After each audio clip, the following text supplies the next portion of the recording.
조종이 꿈꾸는 정의롭고 원칙이 살아있는 대한민국. 청취자 여러분과 함께 만들어가겠습니다.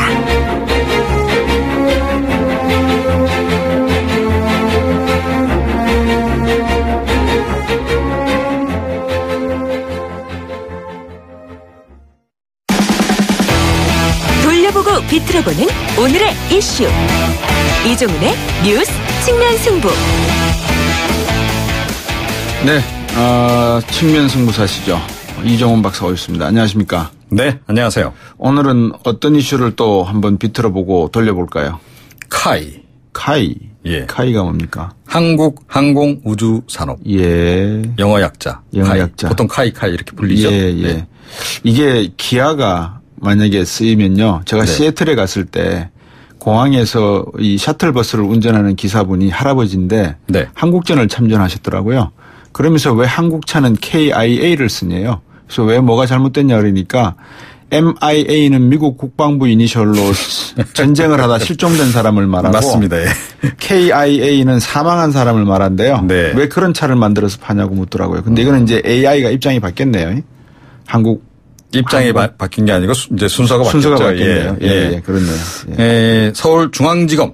예. 이 윤석열 팀장께서 이 지검장으로 가신 거 아닙니까? 그렇죠. 예. 이 방위사업 수사부가요. 오늘 오전에 이 경남 사천에 있는 이 카이 본사 서울 사무소에 한 100여 명 정도 이 수사관을 투입을 해서 예, 대대적으로 압수수색을 딱 벌인 겁니다. 아니 왜 이 시점에?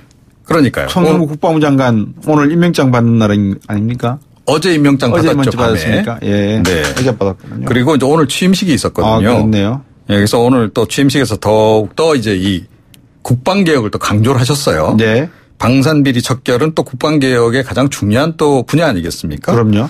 그런데 마치 이렇게 시간을 딱 맞추기라도 했듯이 오늘 이제 검찰이 이 국내 최대 방산업체라고 할 수 있는 이 카이에 대한 수사에 이제 돌입을 해서 앞으로 이 방산비리 수사가 전방위로 진행되는 거 아니냐라고 하는 관측을 낳고 있습니다. 네. 하늘의 별들이 또 우르르 떨어지는 거 아닌가 모르겠네요. 지금 어떤 혐의를 지금 KIA가 갖고 있습니까? 이건 좀 뭐 다 별이라고 특정한 직종을 또 직군을 짚은 건 아니고요. 네. 예. 뭐 방산 분야에 현역 군인들만 관계되는 건 아니죠. 당연하죠. 예, 민간인들도 많이 포함되니까 활동을 하고 있으니까요. 어떤 혐의를 받고 있습니까 지금? 2015년 감사원 감사 결과와 관련이 있지 않느냐라고 하는 분석이긴 합니다. 그러니까 당시 청와대 민정수석실로 실명 제보가 들어갔다 그래요. 그래서 감사원이 이제 감사에 들어간 거고 그때 이제 밝혀낸 것이 한국형 기동 헬기 수리온 있지 않습니까? 예. 그걸 개발하는 과정에서 용역비를 부풀린다든지 하는 이런 식으로 해서 원가를 과다 계상했다는 거죠. 그래서 한 547억 원 정도 부당 이득을 챙긴 거 이게 이제 그때 드러났고요. 그와 더불어서 이 좀 사용처가 불분명한 11억 원 상당의 상품권 의혹. 또 이 사장의 환율 조작을 통한 외화 수출 대금 횡령 의혹 이런 것도 함께 제기가 됐습니다. 그래서 이제 하성룡 사장 그리고 경영진 13명을 배임 및 횡령 혐의로 감사원이 고발을 했거든요. 그런데 그 이후에 이 검찰 수사가 좀 지지부진했어요. 민정수석 검찰 수사 지지부진. 네.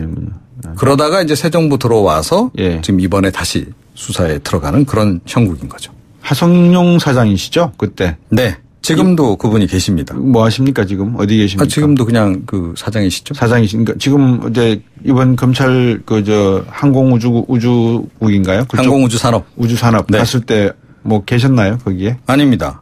미국 출장을 이제 안 그래도 계셨다 그래요. 그런데 귀국을 오늘 이제 해야 하는 날인데 갑자기 동남아 쪽으로 또 출장을 또 일정을 또 만들어서 그쪽으로 또 갔습니다. 그래서 뭔가 좀 이렇게 좀 의혹이 좀 더해지고 있는 이런 상황인데 검찰이 좀 오늘 눈에 띄는 것은 이 하 사장 사무실 차량까지도 압수수색을 했습니다. 사무실과 차량도요? 네. 그러니까 지금 이제 이 하성룡 사장도 지금 어떻게 보면 검찰 수사 대상으로 지금 떠오른 상황이 아니겠느냐라고 하는 얘기가 지금 나오고 있는 그런 그 상황이고요. 이 하성룡 사장은 2013년 5월 달에 이렇게 첫 취임을 했고요.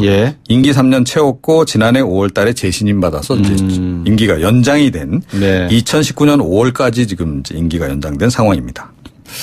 지금 언론에서 이 KIA 우주항공산업 상당히 훈련기 관련해가지고 지금 많이 나오고 있잖아요. 기사들이. 네, 그렇습니다. 그런데 갑자기 왜 이래요? 갑자기라기보다는 이제 검찰이 조금 전에 말씀드린 대로 네. 그러니까 진영을 새로 갖춘 후에 그러니까 지난 정부에서 수사가 미진했던 부분들을 챙겨보는 과정에서 이게 이제 포착이 됐고 그래서 이제 수사에 이제 들어가게 된 그런 제가 드린 말씀은 하 사장이 지금 동남아 이렇게 도시면서 언론이나 이런 쪽에다가 혹시 뭘 말씀을 하셔서 이런 수사가 들어올 감을 채시고 우주항공산업이 지금 T-50 훈련기 같은 걸 수출도 해야 되고 할 일이 많은데 수사하지 말아라 이런 식의 그런 건지 아니면 이제 뭔가 또 다른 이유가 있는지는 모르겠습니다. 하여튼 그건 좀 지나면 이제 알려지겠죠. 그렇죠. 근데 어찌됐건 이번 일로 해서 그 미국의 이제 고등훈련기 수출 추진 중인데 이게 조금 좀 힘들어지는 거 아니냐라는 얘기가 좀 나오고 있긴 합니다. 그런데 이제 그 결정이 12월 달에 이루어질 예정이거든요. 17조 원 정도 규모인데 지금 로키드 마틴하고 지금 이제 컨소시엄 만들어서 지금 추진 중인 그런 그 상황이고 그래서 사실은 만약에 수사를 어쩔 수 없이 진행해야 되는 상황 같으면 빨리 종결을 지어주는 것이 이제 오히려 도움이 되겠죠. 그래서 경영진을 새로 빨리 이제 교체를 해서 대처를 한다면 큰 지장은 없지 않을까 이런 그 분석이 나오고 있습니다. 참 의외네요. 네, 그렇습니다. 근데 지금 이 혐의가요. 그러니까 지금 여러 가지 혐의 의혹이 있는데 워낙 이제 감사원에서 적발한 것은 앞서 말씀드린 대로 원가 과다 계상, 또는 이제 뭔가 이렇게 그 상품권 횡령 의혹 이런 거잖아요. 그런데 추가로 지금 이제 눈길을 끄는 것이 정관계 로비설입니다. 이 하성룡 사장이 비자금을 조성했을 가능성도 좀 있다라는 얘기가 나오고 있고 박근혜 정부의 그 이른바 문고리 3인방 중 한 명이 지분을 가지고 있는 업체 그쪽에 하청을 줬다. 그런 누구죠? 의혹도 지금 문고리 3인방 중에 한 명이? 모르죠. 좀 지나면 알려지겠죠, 이것도. 아직까지는 죄송합니다. 아무개다라고 이재만 비서관 많았잖아요. 이재만, 안봉근, 정호성. 이 3명 중에 하나군요. 알겠습니다. 참 아직은 의혹입니다. 의혹이군요. 계속 지켜봐야 되겠습니다. 오늘 말씀 잘 들었습니다. 네. 시사평론가 이종훈 박사였습니다. 청취자가 묻고 박 박사가 전한다. 방송을 들으시면서 궁금하신 사항은 문자 메시지로 보내주세요. 샵 0945번, 우물정 0945번으로 짧은 문자 50원, 긴 문자 100원의 정보 이용료가 있는 문자 메시지로 보내주시면 박 박사가 꼼꼼하게 읽고 인터뷰에서 대신 질문해드립니다. 오늘 들으신 인터뷰 방송은 YTN 라디오 곽수종의 뉴스 정면 승부 홈페이지나 팟캐스트, 팟빵을 통해 다시 확인하실 수도 있습니다.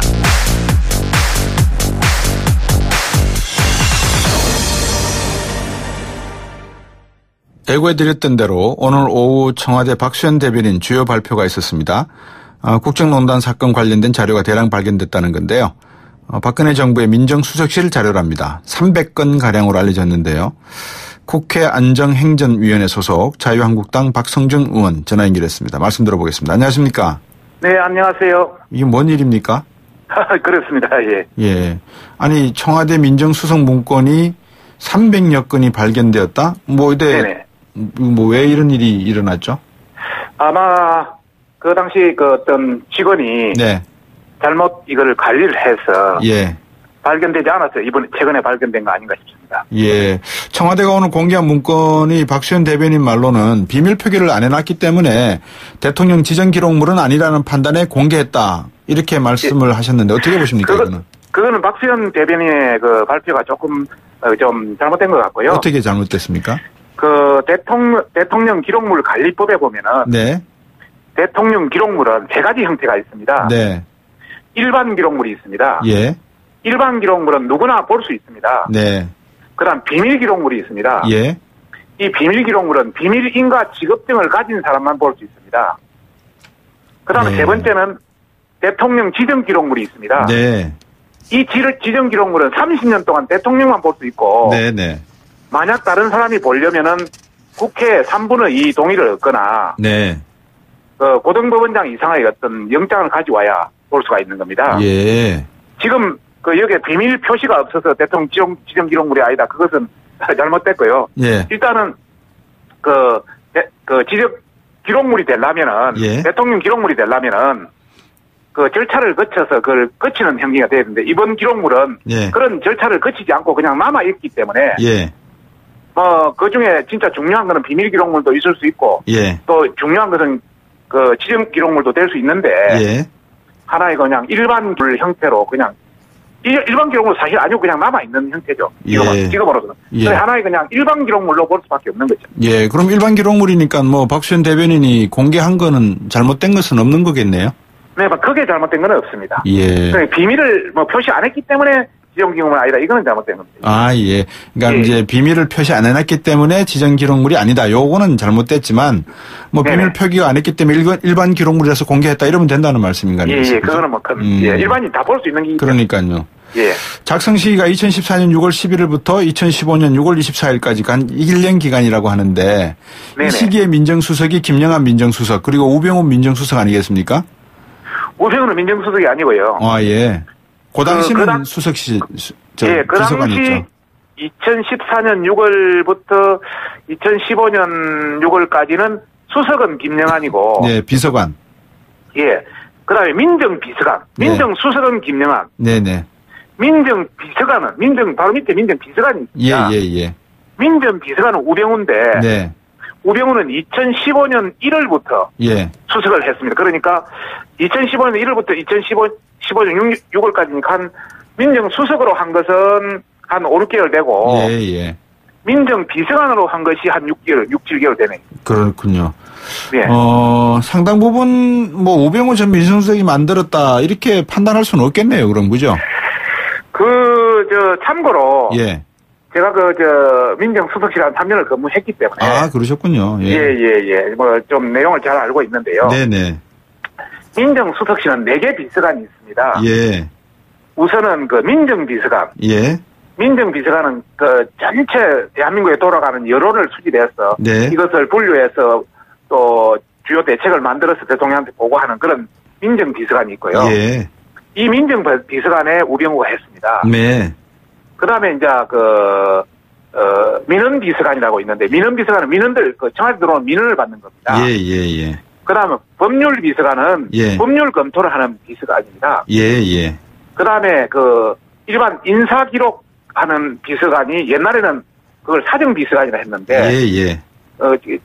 최근에는 공직기강비서관으로 바꿨습니다. 예. 거기에는 각종 장차관들 인사 할 때 검증하는 게 있지 않습니까? 예. 그런 걸 담당하는 그런 기기 때문에 예. 이게 상당히 여론이라든지 이런 대책 관련 동향 이런 관련에는 민정비서관에서 작성했을 것이고 예. 인사기록 관련은 아까 이야기하는 그쪽 비서관이고 법률은 법률비서관 이런 형태가 다를 수 있습니다. 예. 근데 이번 박수현 대변인이 발표한 문건을 보니까 삼성의 지배구조 문제 가지고 왈가왈부한 내용이 있던데 그러면 방금 말씀하신 내용은 해당되는 게 아무것도 없는데요? 삼성 지배구조 관련해서 한다면은 예. 그거는 민정비서관실이나 법률비서관실에서 검토를 했을 수 있습니다. 그런 것들로 개인 대기업의 어떤 그런 내용, 소유 지배구조라든지 이런 문제도 민정비서관실에서 하는군요. 네, 다양한 정보를 얻어서 이런 문제들이 있더라 이런 걸 민정비서관 행정관들이 다 수집해서 그걸 보고다 올립니다. 박성중 의원께서 지금 비서관으로 계직하실 때 말씀을 상세히 해주시니까 신뢰가 더 가는데 대충 무슨 내용인지 오늘 발표된 내용을 보신 적이 있으십니까 혹시? 예, 대략은 봤습니다. 예, 어떻습니까? 어떤 내용들입니까? 여러 가지 삼성 관련 또 세월호 사건 관련 또 기타 여러 가지 내용들이 있더라고요. 예. 그래 보니까 상당 부분은 민정비서관실에서 작성한 것 같이 보이더라고요. 예. 그렇군요. 여론 수집하고 대책 세우는 쪽에서. 대책 세우는. 예. 그렇겠죠. 세월호 부분이야, 그죠? 민정수석실 산하에. 예를 들어서 공직기강비서관실. 이런 쪽에서는 경찰 정보라든지. 그렇겠죠. 또 국정원 정보라든지 다른 여러 정보들이 올 수 있기 때문에 거기 민정하고 같이 곁들여져서 또 여러 가지 형태의 어떤 결과물을 생산할 수도 있습니다. 예.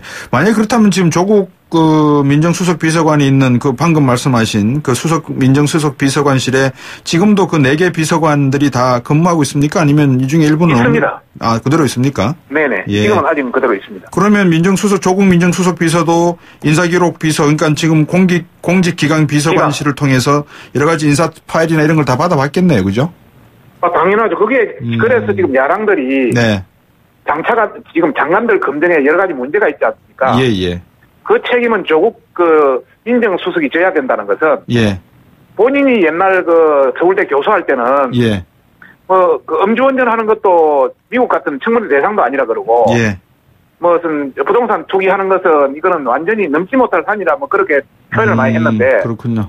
본인이 검증한 사람들은 전부 그런 사람들이 나오니까 당신이 책임을 져야 된다 이런 이야기가 많이 나오는 거죠. 그렇죠. 네네. 그 조국 민정수석 비서관이 지금 민정수석 비서관입니다. 공식 명칭이 민정수석이 아니고 민정수석 비서관이 맞죠? 아니, 참고로 말씀드리면 민정수석 비서관이 있고요. 그걸 민정수석이라고 줄인 겁니다. 그러니까요. 그 밑에 민정비서관, 법률비서관, 민원비서관, 공직기강비서관 이렇게 나오죠. 그러니까 공식적인 명칭은 조국 민정수석 비서관 아닙니까, 그죠?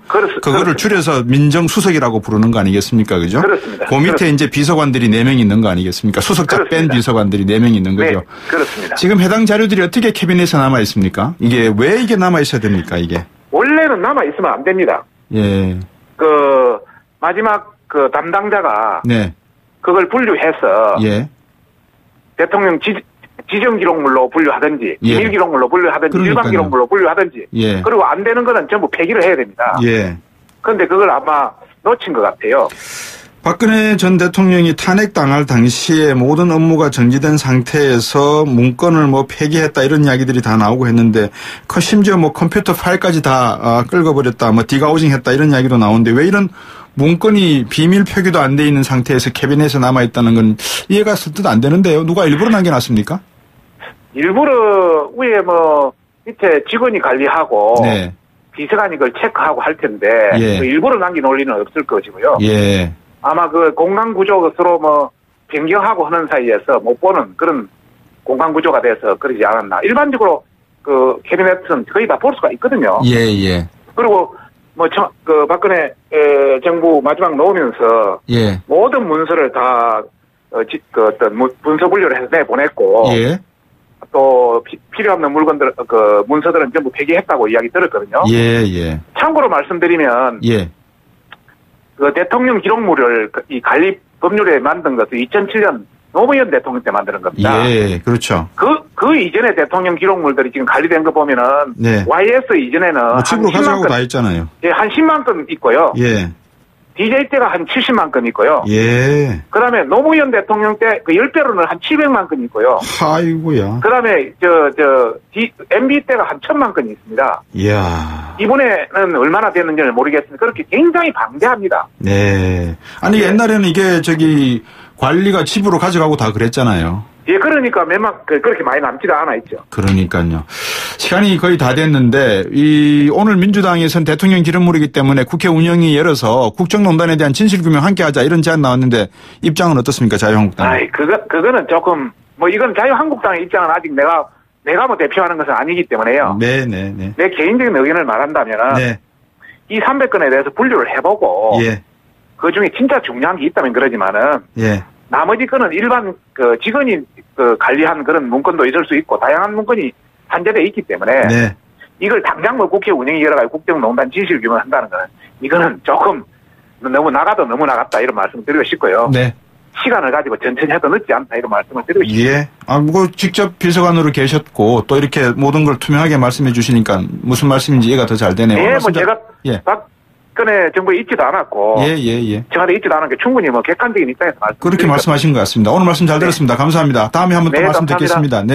자유한국당 박성중 의원이었습니다. 3부로 돌아오겠습니다.